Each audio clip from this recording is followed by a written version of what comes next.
How to start. I'm hungry. I should get coffee. Coffee would help me think. But I should write something first, then reward myself with coffee. Coffee and a muffin. Now, coffee may get you somewhat past a writer's block. A muffin definitely will not get you past a writer's block, and I'll explain why in a moment. But I can promise you this, if you go through these 5 tips, they're basically 5 steps to overcoming writer's block, you will never suffer from it again, guaranteed. I'm John Benson, and this is Sales Copy Secrets.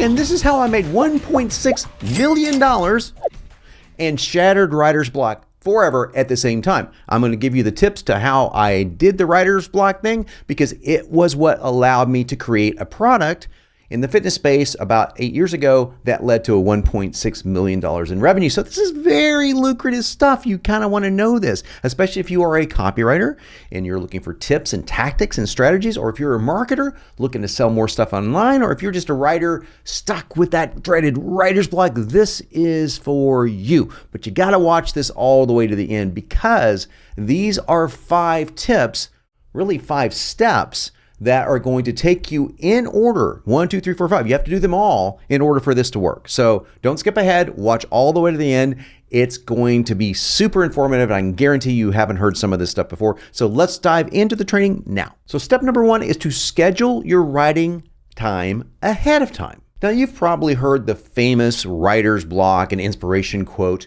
but you may not know where it came from. It's the quote that goes like this: I write only when inspiration strikes. Fortunately, it strikes every morning at 9 o'clock sharp. Now, that was written by William Somerset Maugham. And yes, that is how you pronounce the last name Maugham. But what you may not know about Maugham is he was one of the most successful and certainly one of the most highest paid writers of his day. And his day was in the 1930s. He was a part-time spy, no kidding, and actually wrote a novel that inspired the writing of the character James Bond. So I would pay this guy a lot of attention when it comes down to overcoming writer's block. Fortunately, writer's block and inspiration go hand in hand. In fact, the writer Stephen Pressfield, who wrote the book The War of Art, not The Art of War, that was Sun Tzu, totally different topic, but a play on words, The War of Art, and a man who I got to have dinner with a couple times when I lived in Malibu, super nice guy.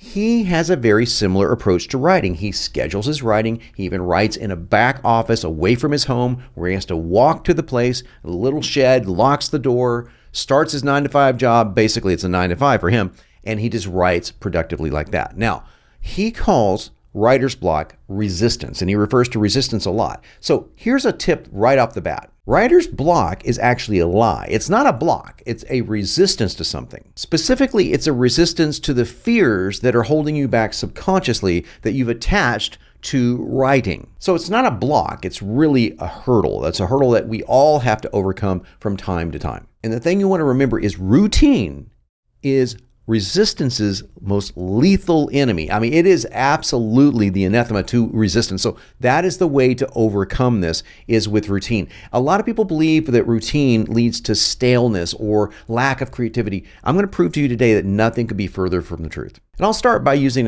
an example of one of my favorite musicians, Sting. Now, Sting is not only a fantastic musician and songwriter, certainly one of the most prolific songwriters of my generation, but he's also one of the greatest lyricists, and that is not an easy feat to achieve. To be a great songwriter, a great musician, and also be a great lyricist, it's a really rare talent. So Sting's lyrics are profound if you've ever read them, and they're certainly not written off the cuff. They're very deep, they're very metaphorical, take quite a bit of skill in writing them. And Sting was asked about his secret of writing music and lyrics, and he said, I just basically write every single day. There's a time in the day where he writes, and he's going to write something. If it's a phrase, if it's a sentence, it doesn't matter. He's flexing the writing muscle. And that's what I want to talk to you about, specifically when it comes to scheduling. I want to share something that has nothing to do with writing, but this has changed the way I look at writing forever. And that's how I look at my fitness training. Now, a lot of people engage in workouts, and that's great. I have been into competitive bodybuilding, and I've been specifically into bodybuilding for magazines, and it sounds silly saying fitness modeling, but that's what it was. And I've done this for a living, meaning I'm not fitness modeling, but I've actually had to shoot photographs that appeared on the cover of books and magazines and things like that. So I've had to do this at a pretty high level, and I've loved it ever since I was a kid. And I also used it to resurrect my health when I went through severe depression, obesity. I even had a heart attack back in my 30s. So I really worked myself into the grave. I was a big old fat tub of lard and mess and bad stuff, right? And I worked myself out of that, and I've never looked back. So now, why am I telling you that story? Because one of the ways that I was able to finally overcome all the demons that were associated in my mind with staying fit and eating the right foods and being healthy was I put it down into my calendar 7 days a week at the same exact time. In fact, I block off 2 hours a day for this. Now, here's the thing. People look at bodybuilders, especially people look at athletes, fitness competitors, and they'll look at us and they'll say, oh, you must train 2 hours a day. I've never trained 2 hours in a day. I will train 45 minutes, 3 to 4 days a week. That's it. That's all I've ever done. So what's all that extra time for? Guess what I get to use it for? Anything I want. So I know, like, I don't have something going on Tuesday, so I know I can either schedule a meeting then, even though it's not available on my calendar, but it doesn't matter, because if something happens to me on Monday and I can't train on Monday, I can say, okay, I can bump that to Tuesday or to Sunday, and my schedule never changes. And that freedom is what allowed me to go, oh, I can do this, and it's worked out brilliantly. The same is true for my writing. I am creating a product right now. Now that involves a lot of writing. In fact, it's called Sales Copy Essentials. It is my upcoming sales copywriting course. Copywriting, lots of copywriting in that. So the algorithms can love me today. And in order to get this done, because it is a mammoth, it is going to be, I hope, the gold standard of copywriting courses, I had to block off every single Friday to get it done. So I just went into my calendar and said, I don't care what comes up. Friday is sacrosanct. So I just blocked off the whole day for doing this. Now, I could have said I'm going to block off 2 hours a day every single day. Could have done that. Or in this case, I chose all day Friday. So what happens when the workout falls on Friday? I hit the workout. Nothing cancels the workout. That was the thing, the deal I made with myself, that nothing gets in the way of this. Let's do this. In fact, if you've ever seen me on our Groove Copy Wednesdays with Mike Filsame, I will say, Mike, it's coming up at 1 o'clock. I bolt at 1 o'clock because that's my workout time. And Mike's actually announced it. It's like, we all know John and his workout time. He's got to make it at 1 o'clock. Some of the days I don't even train, but that's the sacrosanct time. That's how sacrosanct and holy, not really, but you know what I'm saying, that you have to make this time in order for this step to work. So please do it right now. Block off the time. I suggest starting with 30 minutes. Just try 30 minutes.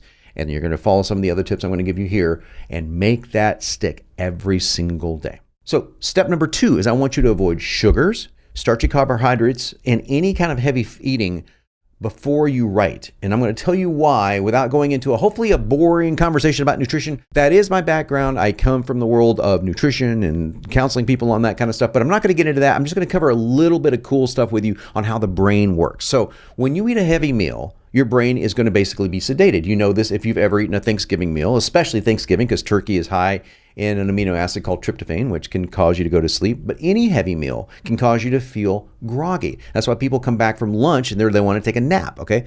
But primarily that's due to the fact when they eat too many carbohydrates. Most people eat too many carbohydrates in general, right? I have spent the majority of my career, if you will, on a very low carbohydrate diet. And now I'm eating 150 grams of carbohydrates a day, which feels like I'm eating a ton. And I'm doing great on that, but I had to adjust some things to make that work. So I'm not saying you can't eat carbohydrates. What I'm saying is if you choose to eat them, try to avoid it around the time that you're eating. So the bran muffin that Nicolas Cage was wanting to eat, or the muffin, definitely bad, wrong, not a good choice. That would tank his energy levels. The coffee is pretty good. The coffee can liberate some free fatty acids, give you some instant energy. Obviously the caffeine is helpful, but don't go overboard on that because it's simply not going to be very healthy for you. So why does the restriction of carbohydrates, or at least the lessening of them, work? Well, your brain works on glucose or ketones. It can run equally well on both, and it runs slightly differently on both. And that's why people that go on a ketogenic diet, which is the diet which deprives the body primarily of carbohydrates down to 30 grams a day, which is pretty low, so that your body kicks in ketones. And I won't go into all the metabolic reasons of why that happens, but basically your brain and your body starts running on ketones for fuel. And ketones are very effective, and there's somewhat of a high. People talk about the keto high all the time. They talk about having insane amounts of mental energy, insane amounts of mental clarity. Well, that's because of the body running off of sugar and on ketones. Now, the good news is you don't have to be in ketosis to have this work. In other words, you don't have to follow a ketogenic diet. For example, if you are a vegan, it's going to be next to impossible for you to be on a ketogenic diet. The good news is that you can do this no matter what diet you're on, even a bad diet. I don't recommend that, but you can, simply by eating less frequently. Now I'm going to cover that in just a moment, but first I want to tell you what I do when I do eat the carbohydrates. First of all, I avoid eating carbohydrates until about 11:30 in the morning, so I get none in my system at all, and I'm doing most of my writing in the morning anyway, so I kind of avoid it. But guess what else? After I eat the carbohydrate meal, if I'm feeling a little lethargic, I will go for a 15-minute brisk walk and boom, it's over. In fact, there are studies that show that a 15-minute walk after a meal is as powerful as a drug that people give diabetics for controlling blood sugar. That's how powerful just brisk walking is. And it can stimulate your creative process. So it's a win-win-win. Try it. So I mentioned not eating as frequently. Here's what I mean. There's a fasting protocol called 16-8. Guy named Brad Pylon, I believe is his last name, wrote a book about this, a very good book. And he talked about, fasting 16 hours a day and eating in an 8-hour window. It's called intermittent fasting. You've probably heard of it. I intermittent fast, but I do 18-6. So I actually only eat 6 hours a day. And guess what? Around hour 12, 14, my body's starting to get into a slight state of ketosis. So I get the ketone high and all that energy that comes with it without having to go on a ketogenic diet per se. Pretty cool. Now, before I get to my next 3 tips, steps, whatever I call them, let me ask you a question. How am I doing? Do you like what you're hearing so far? If so, do me a favor, pulverize that like button, do me a favor and ring that bell so that you can be notified when my new videos drop, and leave me a comment below and let me know what you think about how I'm doing here. It helps the channel grow. Subscribe if you haven't already, and hey, let's get on with it. So step number 3 is what I call see and hear, and I'm going to warn you, this is the most woo-woo, if you will, step that I take. I'm not a very woo-woo person, as anyone that knows me will tell you, but this is actually cool psychology, and it works so well, I have to run with it. So here's how this works. When I'm approaching the time of my writing that I've scheduled out, followed the step 1, right? As I'm approaching that time, I'm going to put my hands over my eyes. I'm going to close my eyes, and I'm just going to take some deep breaths, and I'm going to picture my ideal avatar in my mind. I'm going to see him or her in absolute clarity. I'm going to see them in need. I'm going to see them in pain. I'm going to see them needing what I've got to share. And along with this, I'm going to picture myself in what I call my Nietzschean Superman self, the Ubermensch, the highest idealized version of myself. I'm going to set aside all my failings and neuroses and insecurities and all the stuff that we all carry just for this moment. I'm going to see myself as someone who can share something with this avatar that will come from a position of humble authority and genuine concern. Humble authority and genuine concern.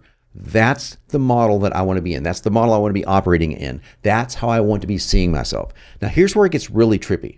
This is setting the stage for me to hear my own voice through my idealized self. So when we're writing, we're actually hearing ourselves talk in a way. So what I want to hear is my idealized self talk to me.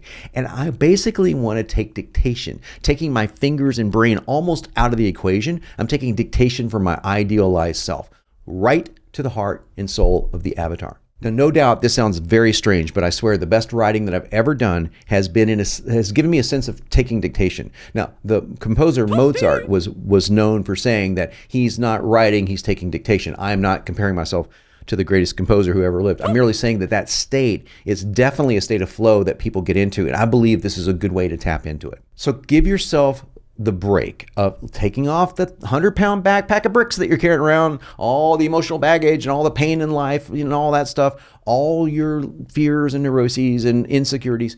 Lay it down, man. Lay it down for the time that you're going to write. Pick it back up in an hour, okay, or however long that you've set to write. I give you permission to lay it down for that time if you'll take it. Cool? Step number 4 is I want you to write on the clock. Now, here's what I mean by that. When your writing time starts, assuming you're already not in a great state of flow, which you probably will be after doing everything else, I want you to set a timer for 10 minutes. Then start writing. Don't stop. Don't look at anything else. No distractions, no emails, no surfing, nothing. Put your phone, throw it away. In fact, put your dog outside if you got a dog. Get rid of every distraction you have and do nothing but write for 10 minutes. It doesn't matter what, as long as it's on the topic that you are wanting to write about. Write bullets, sales bullets, write fragments, write benefits, write pain points, anything. Just write for 10 minutes. At the end of 10 minutes, stop. No matter what, no matter how good you're doing, stop and go for a 5-minute walk just around the house. You don't have to go outside even. Just walk around for 5 minutes. Chances are very high when you come back to your desk, you are going to be in some of the highest state of flow that you'll get in the whole day, and you'll start writing through your hour or however long that you've set aside as if it was nothing, as if writer's block never existed. But in case it's still there, do the same thing again. And the final step, step number 5, is write one idea at a time. So when you get back to your desk and you're ready to resume writing, even if you're in a great state of flow, this may sound really obvious, but take one idea, look through your fragments, look through the stuff that you've written down, whatever leaps out at you. Trust your intuition. Let it leap out of you. Go, I'm going to focus on that. Maybe it's just something that feels good to focus on. That's good. Focus on it. Write on that and only that. Put everything else aside for this brief period of time. I recommend that you focus for 20 minutes on that fragment. Let it take you wherever you want to go. Then you break, take that 5-minute walk and come back and repeat. And there you go. That's basically an hour. Now, if you've got half an hour, we've covered the entire half hour. If you give yourself an hour, you can do it twice. Now, near the end of your writing time, by the way, you're going to want to take the stuff that you've written and just take the great ideas, put them in one document, and take everything else that doesn't feel right and stick it in another document. And when you come in the next day, only look at the document with the great ideas. Leave the other stuff for later. It will probably be thrown away, and that's okay. That's okay. You're chipping away at the stone, just like Michelangelo did. Statue of David, right? He's chipped away at the stone and revealed the greatest work of art probably ever made. This is what you're doing here. You're just revealing the work of art and you're chipping away. And the next time you come in, you'll be more energized. You won't have all the clutter in front of you and you will be ready to roll. Now, if you really want to break free from any sort of writer's block and you want a promotional email at the same time, you got to watch the video that's linked below, this next video, because this is going to get you out of writer's block and at the same time give you a 6-figure, $100,000 style email that you can emulate and follow.